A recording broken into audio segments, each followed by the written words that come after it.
السلام عليكم ورحمة الله وبركاته. اليوم موضوعنا يتناسب مع موسم الشتاء القادم عن وسيلة دفاعية يقوم بها الجسم للتخلص من أجسام غريبة، من ميكروبات، من سوائل. موضوع اليوم هو موضوع السعال أو الكحة. حتى نستوفي الموضوع تفاصيله الكثيرة أرجوكم البقاء معي إلى نهاية الفيديو. كبداية نحن ليش يصير عندنا هذا الكحة أو السعال؟ يعني في الأغشية المخاطية للجهاز التنفسي هناك مثل مستلمات صغيرة، يعني هي شعيرات إن صح التعبير، تشبه شعيرات، هي أدق من الشعيرات. نعم، هذه موجودة على طول المجاري التنفسية.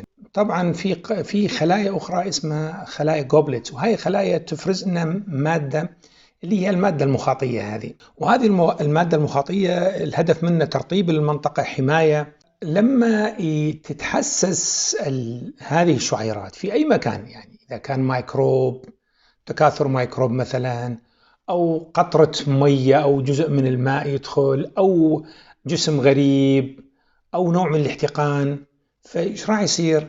راح تبعث إلى مثل ما يقولون جذع الدماغ في هذه المنطقة، تبعث رسائل، والجسم يعني البرمجة هكذا صناعة الله سبحانه وتعالى، أنه حتى تتخلص من هذا الشيء يتطلب دفعة من الهواء قوية من الرئتين إلى الأعلى، فحتى تخرج هذه الأشياء بغض النظر عن هذه الأشياء، يعني كانت مثل ما قلت سوائل أو ميكروبات أو أشياء. فالعملية راح تتم كالتالي: راح يصير شهيق عادة، الجسم راح يغلق لسان مزمار، الحنجرة راح تنسد وراح تضيق القصبات الهوائية، وبعدين فجأة تنفتح، يصدر هذا الصوت المعروف للكحة، يعني راح يكون بهذا الشكل. وبهذه الطريقة يتخلص الإنسان من هذه الأجسام الغريبة اللي دخلت في المجاري التنفسية، حتى طبعا لا تسبب لاحقا في حدوث التهابات. وبالمناسبة السعال ما يعتبر مرض، يعني ماكو حالة مرضية اسمها سعال أو كحة، لا، هي عرض لأمراض كثيرة. وهذه السوائل بهاي المنطقة، يعني نحن اللي ممكن كحكحها تجينا من عدة مصادر. مثلا تجيك من الأنف، في ناس عندها نوع من الاحتقان دائم في الأنف، الأنف يمتلئ سوائل، فلما ينام خاصة تنزل إلى البلعوم، نعم، وتخلي هذا الشيء، أو من البلعوم أو من الجيوب الأنفية، أو تجي من الرئتين، أو تجي من القصبات الهوية أو منطقة البلعوم، نعم، والحنجرة. نعم. الأسباب اللي تؤدي إلى الكحة أو السعال أسباب كثيرة. يمكن في هذا الموسم نحن نعرف الالتهابات الفيروسية بالدرجة الأساس، تسوي لنا نوع من السعال الحاد ويستغرق بعض الأيام وبعدين يختفي مع اختفاء الإنفلونزا.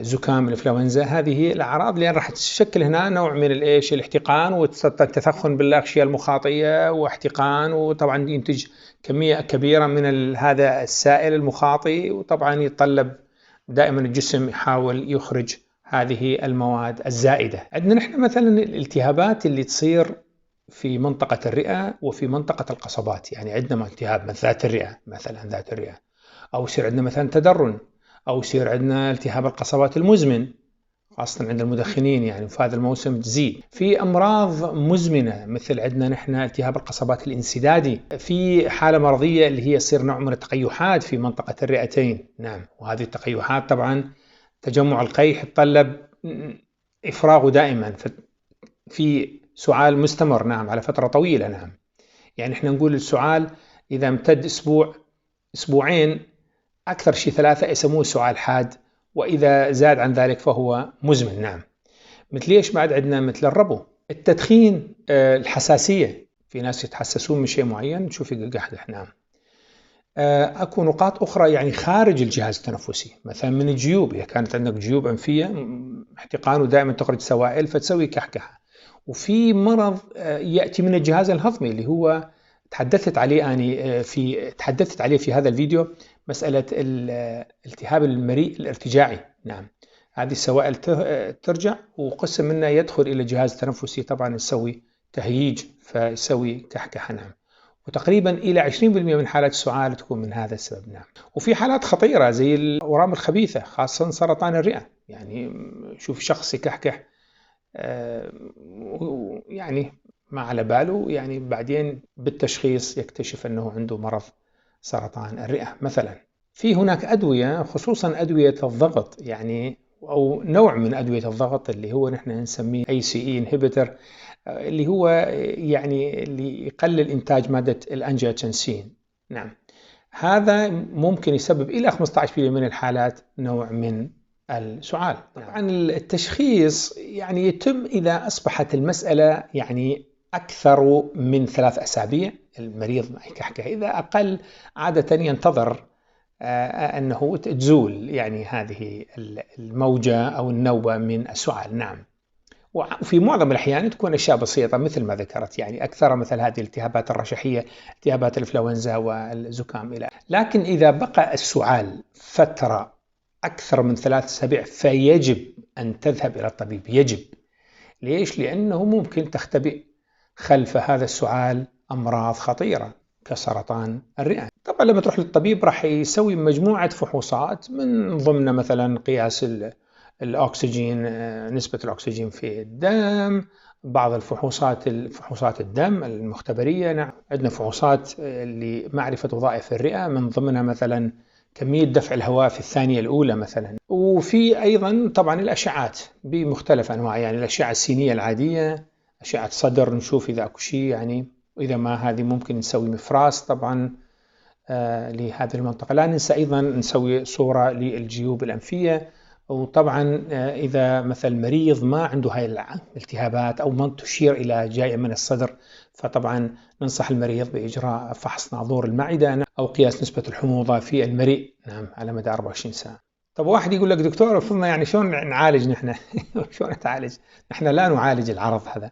ممكن سأتحدث بعدين عن موضوع إذا في بعض الأشياء في المنزل اللي ممكن نحن نتغلب بها أو نخفف من حدة السعال. نعم، زين. لكن العلاج هو علاج السبب. يعني واحد عنده مثلا واحد مدخن نقول له اترك التدخين مثلا، يعني مثلا، أو قلل التدخين. أو واحد عنده التهاب مثلا في الرئة، نعالجه بالمضادات الحيوية وإلى آخره. إحنا شلون نحافظ يعني، شلون نتقي هذا السعال؟ نتقي السعال أنه نبتعد عن تغيير الجو السريع مثلا بين الحر والبرد. نعم، مثلا. 2، غذاء متوازن. الغذاء المتوازن أركز كثير عليها. الغذاء المتوازن ممكن تشوفون هاي الحلقة عن الغذاء المتوازن. نعم، الغذاء المتوازن.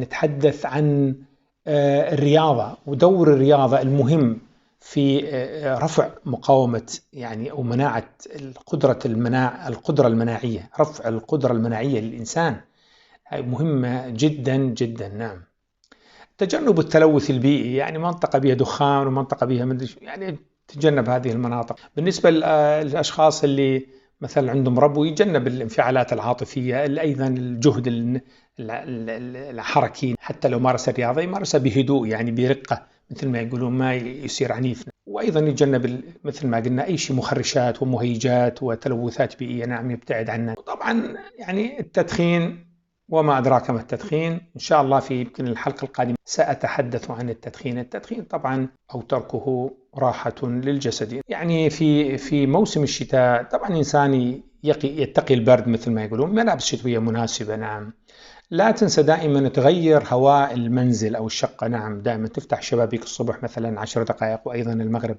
10 دقائق. الإكثار في هذا الموسم خاصة من الحمضيات، نعم، بمختلف أنواع، إذا كانت ليمون أو كانت برتقال أو لالنكي أو جريب فروت أو يكثر فيها فيتامين سي. طب يا دكتور عندك أشياء يعني تنطينا إياها نصائح في المنزل، يعني شو نسوي؟ نعم، ممكن ناخذ الزعتر. الزعتر مهمة.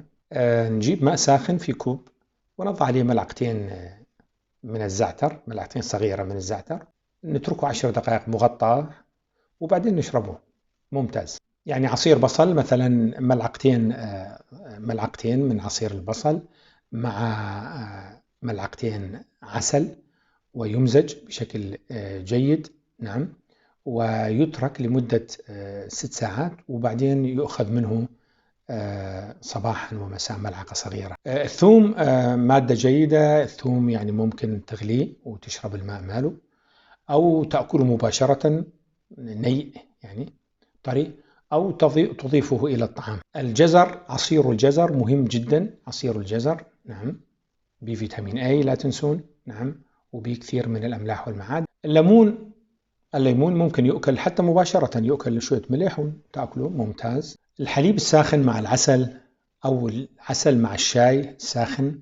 ممكن الكتان، بذور الكتان 3 ملاعق كبيرة تغلى بشكل جيد ويضاف إليها العسل أو الليمون أو العسل والليمون. عموما في أيضا أدوية موجودة لتخفيف السعال الناشف. قلنا السعال يكون ناشف أو يكون بزيادة في السوائل اللي نسميها البلغم، ويعني لون البلغم هذا يدل على يعني نحن نشوف إذا كان الأبيض أو أصفر خفيف فهو طبيعي، أما إذا ازداد صفرة أو الاخضرار فهناك معناته تداخل مثل ما يقولون خمج، نسميها الالتهاب البكتيري زيادة، فنستخدم المضادات الحيوية. إذا كان السعال ناشف فنستخدم مواد تخفف زي الكودايين مثلا، تخفف شدة الكحة. أو إذا كان منتج يعني السعال يعني مادة اللعاب كثيرة أو البلغم نحن نريد نطلع هذه، فنستخدم مواد أخرى يعني، وأشياء كثيرة موجودة في الصيدليات وأنه طبيبك الخاص ممكن يوصف لك إياها. في هذا الموسم، موسم الشتاء، يعني حافظوا على أنفسكم، يعني حافظوا على أنفسكم. الكحة شيء مصاحب للإنسان عبر الزمن الطويل، لا تخافوا منها، ولكن يجب عدم ترك الكحة أكثر من 3 أسابيع بدون الذهاب إلى الطبيب. ليش؟ لأنه قد يختبئ وراءها شيء غير جيد. إذن الكحة البسيطة ممكن نتجاوزها بأي من الوسائل البسيطة اللي ذكرتها أني، وأما الكحة التي تبقى أكثر من 3 أسابيع فيجب التحقق منها. نعم، وقانا الله وإياكم من كل مكروه. نعم. للأخوة اللي يحبون يسألوني أو يكتبون تعليقات فيقدر يكتبها هنا في أسفل الفيديو في خانة التعليقات. نعم، لا تنسونا من الدعاء والاشتراك في القناة. حتى ألقاكم في لقاء جديد، أستودعكم الله، والسلام عليكم ورحمة الله وبركاته.